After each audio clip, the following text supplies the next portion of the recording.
Moderator. Alright, thanks everybody. So we are glad to have with us today two folks to talk about the President's decision today to withdraw from the JCPOA.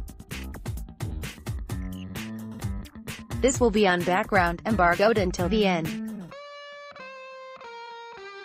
Our two speakers with us today are Senior State Department Official 1, and next to him is Senior State Department Official 2. And so they'll start with a few comments and then we'll take some questions. I think you'd like to start? Senior State Department Official 1, great, yeah? Okay, Moderator, Senior State Department Official Number 1. Senior State Department Official 1, hi. So I thought we would just start with a little bit more substance, going one level deeper. You all heard the President's remarks, you saw the Secretary's statement.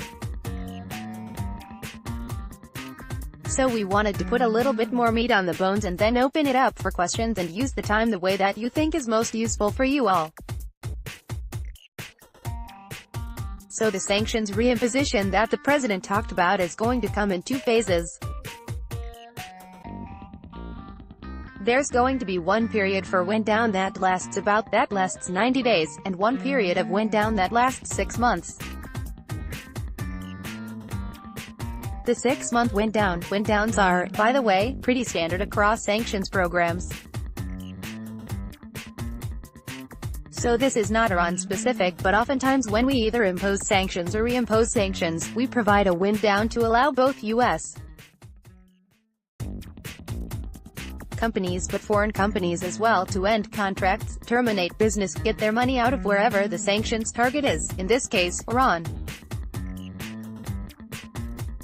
Because what we don't want to do is we don't want to impact or have unintended consequences on our allies and partners. We want to focus the costs and the pain on the target. And in this case, that's the Iranian regime. So wind downs are pretty natural.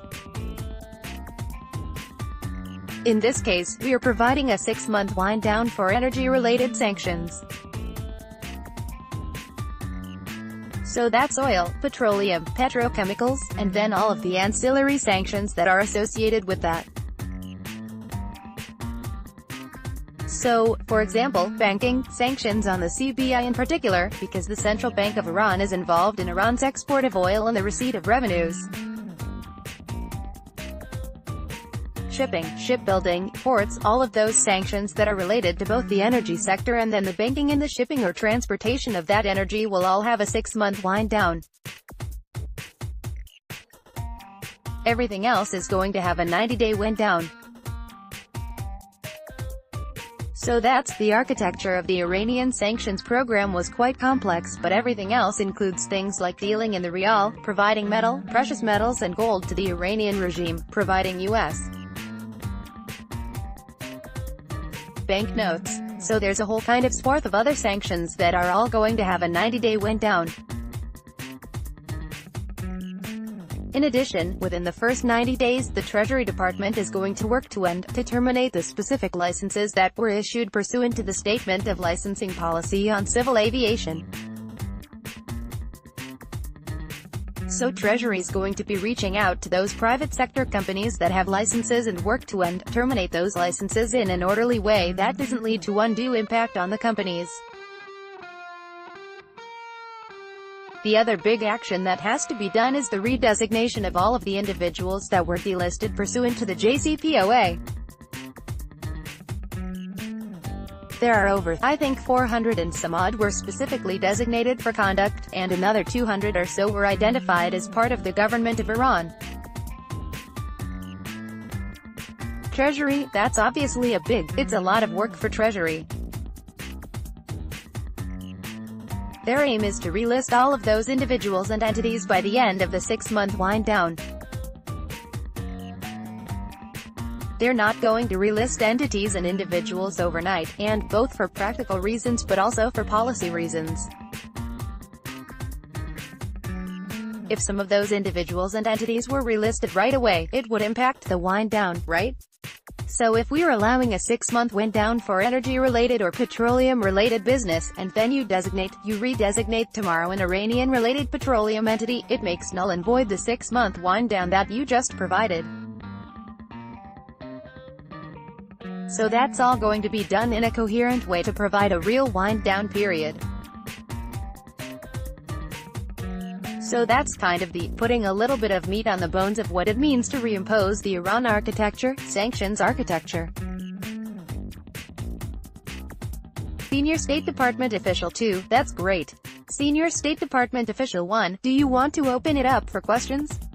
Question, I have a question. Leslie Rodden from Reuters. You said it's not meant to have unintended consequences, but it does. Nobody's going to touch Iran and immediately I think the U.S. ambassador to Germany just told all German companies to move out immediately, so it does have unintended consequences. Question, do you have guarantees from the Europeans that they're going to go along with this? Or like they have with the Cuba sanctions, are they going to fight it? Do you know? Senior State Department Official 1, so what we're going to do and what we've already, since last December, when we started working with our European allies on both the nuclear file but then also the broader array of Iranian threats, we're going to continue to work closely with them. We're going to broaden that engagement. And like both the President said and I think the Secretary said in his statement, he's going to lead an effort to build a global effort to constrain and to prevent, both on the nuclear front but then also on the ballistic missile front, support to terrorism and the kind of the 6 or 7 areas that the President has outlined as kind of the broad array of Iranian threats. We're going to build a global coalition to put pressure on Iran to stop that behavior.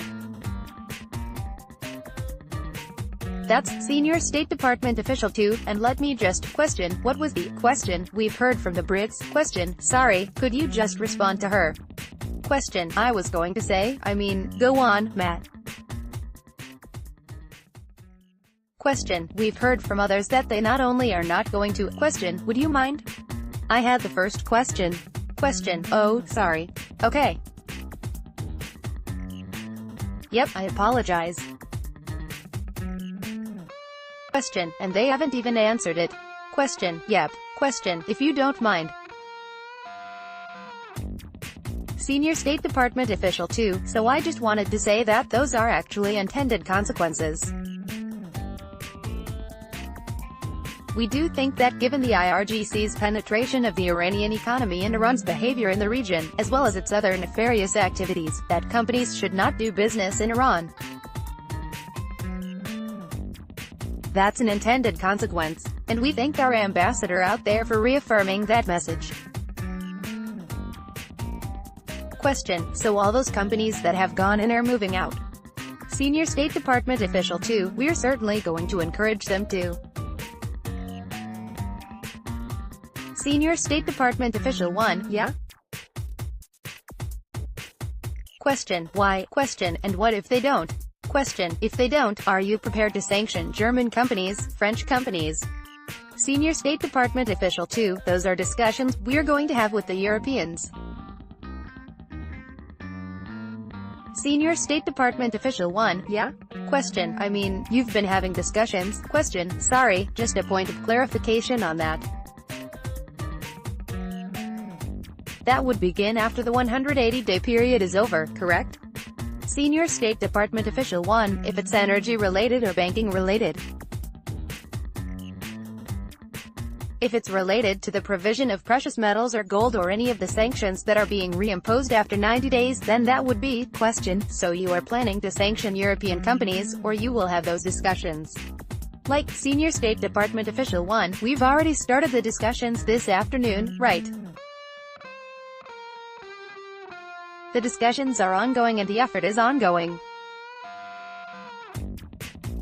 Hopefully we will build, and this is the Secretary and the President's desire and focus, is to build this global effort to put renewed and strengthened pressure on Iran. And that will include trying to isolate Iran economically. Question: well, why not keep the structure of the deal and address these concerns on the side, as has been discussed for the last few months? Senior State Department official 2, well, I think as the president laid out, that the problem with the deal was that it reduced our ability to pressure Iran, right? It essentially cordoned off this huge area of the Iranian economy and said, hey, we know about the IRGC's penetration of the economy. We know Iran's doing all this nefarious, malign activities in the region. But because of this nuclear angle, which is only one aspect of Iran's behavior, a critical one, but just one, you essentially can't sanction these entities that are involved in all this other stuff. Question: so wait, just so the United States has basically no economic relationships right now with the Iranians, right? So there is no power of U.S. sanctions to preventing U.S. economic activity. The only power that U.S. sanctions have is in preventing European and other economic activity, right? Senior State Department official 1, secondary sanctions. Senior State Department official 2, the secondary sanctions, correct. Question: why get out of the deal until you know for sure that Europe is going to go along with that secondary sanction activity, or whether they'll fight you? Because if they fight you, you're going to be in a worse situation vis-a-vis Iran than you are now and than you were previously, right? So you don't actually know. You're saying that the president's going to start this global coalition, but you don't actually know whether even your closest allies are going to be part of that coalition, right? Senior State Department official 1, the president made clear on January 12 that he was giving a certain number of months to try to get a supplemental agreement with the E3. We didn't get there. We got close. We had movement, a ton of good progress, which will not be wasted, but we didn't get there. So he was clear January 12 that if we don't get this supplemental, he's withdrawing the United States from the JCPOA, and that's what he did. That being said, you could even see that President Macron tweeted only a few minutes after the president finished his statement that France is eager to be part of an effort. I forget the exact words, but part of an effort on a broader deal that addresses the nuclear file, but also, Senior State Department official 2, Syria, Yemen. Senior State Department official 1, Syria, Yemen, and others. So you already see from President Macron a willingness to work on a broader deal. You see from the Saudis have also issued a statement supporting our withdrawal. The Israelis did as well. No one is saying this is going to be easy, right, but the president made clear his intention on January 12. He made good on that promise. Question: you don't know right now whether you're going to be in a better place or in a worse place, is that what you're saying? Senior State Department official 2, no, we think we're going to be in a better place. Senior State Department official 1, no, we know we're. Question: but you don't know. Senior State Department official 1, we know we're going to be in a better place because we don't think that the current the JCPOA, as it is now, adequately protects U.S.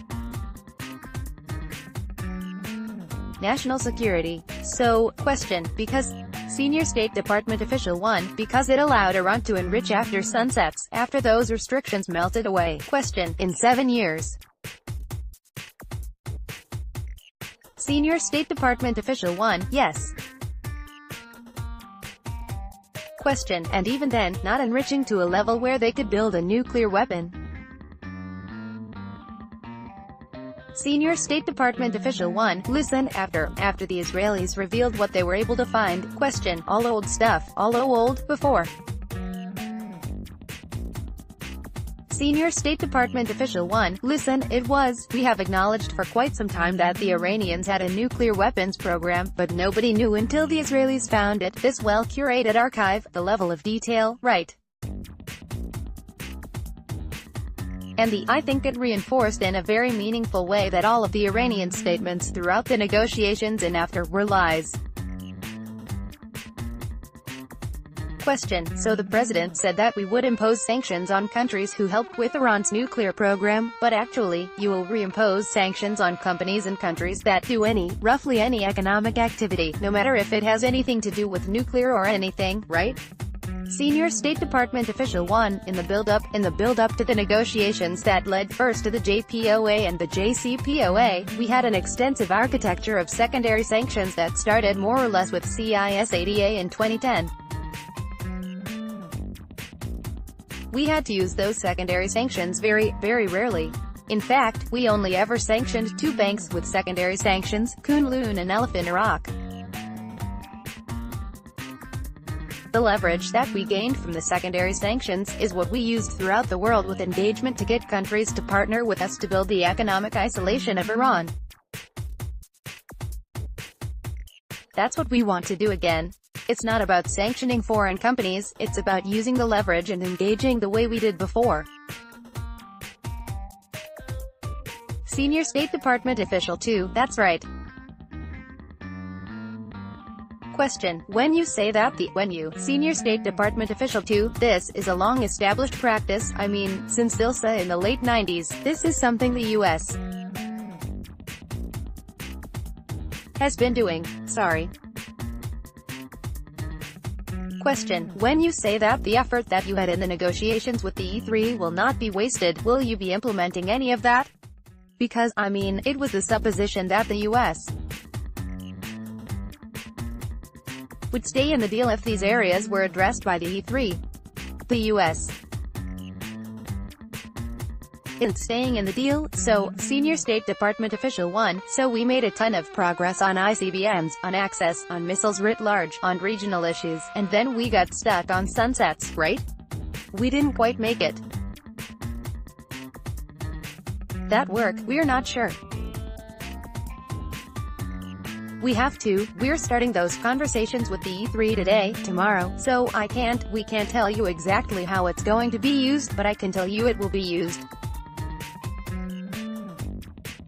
That work is not going to be wasted. Question: so you think they'll go forward?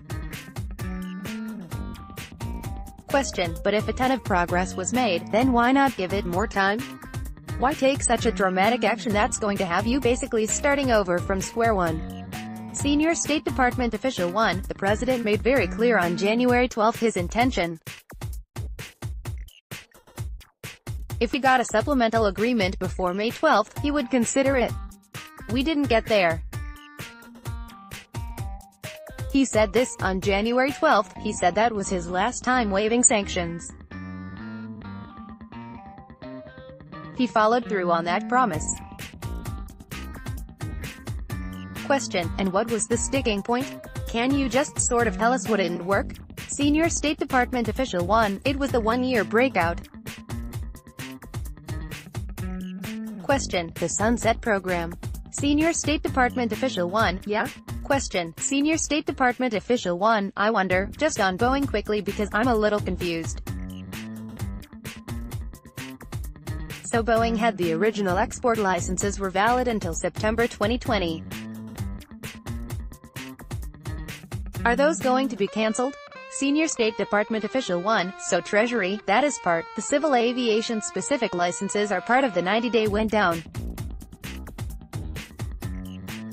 Treasury will be reaching out to, I'm not going to name specific companies because I don't think I'm allowed to, but they're going to reach out to private companies that hold licenses and work on wind downs.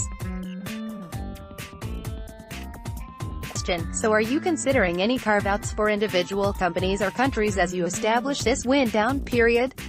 Senior State Department official 1, well so, the wind-down is a carve-out for everybody, right? The wind-down curves? Question: no, but in that time you could say, okay, maybe Boeing is going to be a company that is not subject to these sanctions because of X, Y, or Z U.S. interests, or maybe a France railroad company is not subject to these sanctions because of X, Y, Z. Are those conversations possible or not? Senior State Department Official 2, I don't want to speculate on the hypothetical, right, and Treasury is going to be, question, no, I mean are you open to the conversations or not? It's not hypothetical. Senior State Department Official 2, I wouldn't want to specifically name companies. Question, fine. Are you open to carve-outs for specific companies and countries? Senior State Department Official 1, I mean companies, U.S. Companies are always have the option of coming into OFAC and asking for a specific license to do work that's otherwise prohibited by sanctions. So there's nothing that would stop any U.S. company from doing that regardless. Question, okay. Foreign countries, can they ask for carve-outs for companies in their country? Senior State Department Official 1, they can ask for whatever they want. Question, so you're open to having those conversations? Senior State Department Official 1, I didn't say that. I said that we're going to engage our European allies and others, and I just don't know. I can't speculate as to what they are going to ask for. This 90-day wind down and 180-day or 6-month wind down provides everyone with quite a bit of breathing room to wind down their activities. If they're, and I can't speculate beyond that. Question, so you're scuttling you reached agreement or near agreement on everything except a sunset clause, so what is the point of scuttling the entire deal just because of the one-year breakout? Senior State Department Official 2, well, it's a cost-benefit analysis, right? Senior State Department Official 1, the one-year breakout was the key, that was the key to the whole thing. Question, so you can't just keep Senior State Department Official 2, and plus it's a cost-benefit analysis, right? I mean, if you get X value from where we got to with the Europeans and then you add the kind of negative value that Iran gets from using the protections alluded, endogenous to the deal to project power in the region, it comes out to less than the benefit you get from getting out. I think that's the way we look at it. Question, but again, I just want to understand, you do not know at this point what the Europeans are going to do in terms of the entire ancillary agreement you've negotiated? You do not know at this point what the Europeans are going to do, whether they're going to fight you and, like they do with Cuba, protect their companies against your secondary sanctions or what. You do not know what the Europeans, your closest allies, are going to do vis-a-vis any of the ancillary effects of getting out of this deal. Is that right? Senior State Department Official 2, we are in constant conversations with the Europeans on this. Question, but you don't know at this point? You don't know? You didn't get to that in your discussions, what's going to happen? Senior State Department Official 1, we did not talk about a Plan B in our discussions because we were focused on negotiating a supplemental agreement, so we did not talk about Plan B. And what makes you think that Iran is going to go along with a whole new renegotiation? Senior State Department Official 1, we don't know if they will. We don't know if they will, and the president said that in his statement. He doesn't know if the Iranians are willing to talk, but he said at the end of the statement that he's willing, able, and ready to talk. Question, are there Iran missile sanctions on the books in the meantime? Can those come in? Even the ballistic, Senior State Department Official 1, ballistic missile sanctions were never lifted under the JCPOA, so under Executive Order 13,382, we've always had the authority and we've continued to designate under that authority throughout the JCPOA period, so that, those have not been affected. Question, right. Question, can I, on these wind downs? Question, have you had conversations with Asian companies that are the primary purchasers of Iranian oil? Senior State Department Official 1, excuse me. Question. Have you talked to the Asian companies like China, South Korea? Senior State Department official 1. We haven't talked to any private sector companies before the president's announcement, so we are going to. ENR is the point. It is the lead bureau for engaging in the energy sector, and they're going to move out immediately and starting conversations on significant reduction on. Question. On the. Sorry, Senior State Department official 1. Yeah, go ahead. Question. The wind-down periods. So obviously, there was the NDAA sanctions that were the waiver was set to expire this weekend, but then there was the other subset of sanctions that were set to expire. Senior State Department official 1. Right, in July. Question. In July. Senior State Department official 1. Right. Question. So are you immediately triggering that and it's 90 days from this day forward? Senior State Department official 1. Yes. Question. Or is it 90 days from July 11th? Senior State Department official 1. No, the Secretary's revoking all waivers today, and then he's going to reissue wind-down waivers today. So everything is going to be set as of today. Question. And can we just talk? Is it possible, moderator, that we can talk just briefly about the Secretary's trip to Pyongyang? Is that can we, moderator? These guys don't have, that's not their bailiwick. Senior State Department official 1. It's not ours. I don't know. Question. Okay.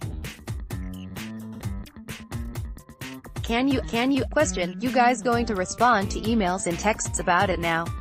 Staff, can we stay focused while we have our experts here on the JCPOA? Question. Okay.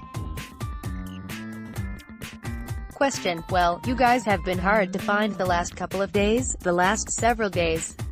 Question. Okay. So anyway, we'll do that later.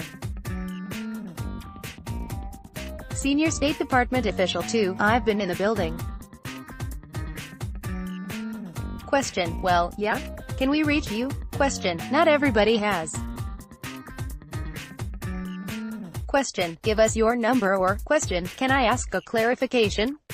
Just on your discussions with the Europeans about a one-year breakout, was it specifically that they believed your goal of preventing a one-year breakout would violate the terms of the JCPOA itself? Senior State Department official 2. It was a third rail for them to get in a position of modifying a deal that was extant, their participation in which was extant at the time. Question. And you guys were open, you were trying to essentially change the terms of the deal with them? Senior State Department official 2. Well, that's not the way we viewed it. We were putting down a supplemental, a sort of parallel track deal. Question. But how do you do that without violating the deal itself? Senior State Department official 2. Well, now we're reenacting some of those talks at the moment. Question. Right, which is what I'm trying to get at. Question. But, I mean, they tell us that they want to stay in the deal as is. And so again, this is all sort of fairly surprising that you guys are doing something so dramatic that affects your closest allies in a dramatic way. They see this deal as essential to their national security and you have no plan B, you have no idea whether they will stay in the deal, whether they will defend the deal, whether they will fight you on the deal, whether they are going to go off with Iran against you. Senior State Department official 1. I mean, I think we have some idea because the President and President Macron, when he was here for the state visit, talked in their press availability about. President Macron called it a four-pillar New Deal. What he tweeted today seemed to me, I think there were 4 pillars in what he tweeted today, seemed to me, again, to echo his desire for a broad new 4-pillar deal. Question. But one of the pillars was keeping the JCPOA, which he made certain to emphasize repeatedly. Senior State Department official 1. Right, but he tweeted today something that seemed to indicate to me a French willingness to work with us. Question. So you guys have a positive tweet out of it? That's amazing. Senior State Department official 2. Well, as a heuristic of the French government's attitude,